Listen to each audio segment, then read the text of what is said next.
సంగోలి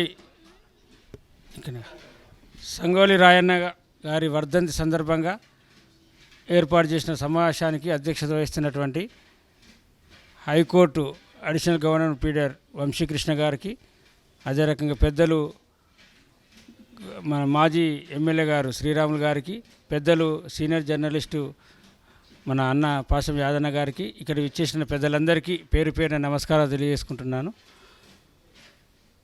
సంగోలి రాయన్న గారి జీవిత చరిత్ర తెలుసుకోవడం ముఖ్యంగా ఈనాటి యువతరానికి చాలా అవసరంగా భావిస్తూ ఉన్నాను నేను. ముఖ్యంగా వారి పుట్టుక, వారి మరణం రెండు కూడా భారతదేశ స్వాతంత్రానికి, భారత గణతంత్ర దినోత్సవానికి సంబంధించిన ఉండడం అనేది కాకతాళీయం. నిజంగా వారి మన అదృష్టంగా భావిస్తున్నాం.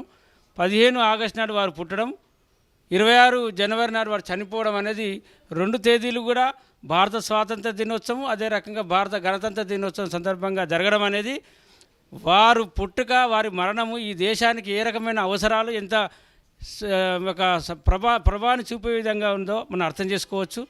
ముఖ్యంగా కర్ణాటకలో ఉన్నటువంటి మరి సంగాలి రాయన్న గారు ఈ దేశ స్వాతంత్రం కోసం బ్రిటిష్ వారిని ఎదిరించి పోరాడి మరి వారి చేత ఉరి తీయబడిన సందర్భంలో, మరి ఇంత పెద్దలు చెప్పినట్టు చిన్న వయసులోనే, అతి చిన్న వయసులోనే 33వ సంవత్సరంలోనే వారు ఉరి తీయబడ్డారు. అంటే వారి నాయకత్వం అంత పెద్దగా ఉన్నది కాబట్టి వారు ఉరి తీసే పరిస్థితి ఆ రోజు బ్రిటిష్ వారికి కలిగింది. మరి వారు ఉంటే, ఇంకా కాలం ఉంటే ఇంకా కష్టమైన ఉద్దేశంతో వారిని చంపినారు.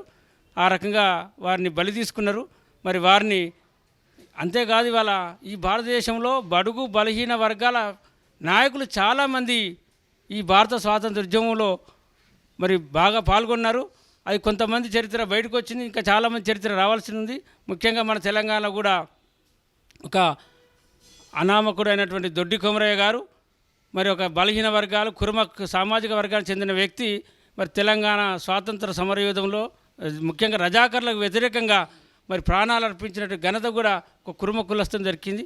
అంతకు 100 సంవత్సరాల పైన ముందే మరి కుర్మ కులానికి చెందినటువంటి సంగోలి రాయన్న కూడా కర్ణాటకలో మరి వీరమరణం బ్రిటిష్ వారి చేతిలో పొందినటువంటి వారు. అంటే ఎవరు కూడా బలహీన వర్గాలు ఎక్కడ కూడా తక్కువ లేరు. ఈ దేశ స్వాతంత్రం కోసం, ఈ దేశ అభివృద్ధి కోసం వాళ్ళు ముందున్నారని చెప్పడానికి వాళ్ళ నిదర్శనం.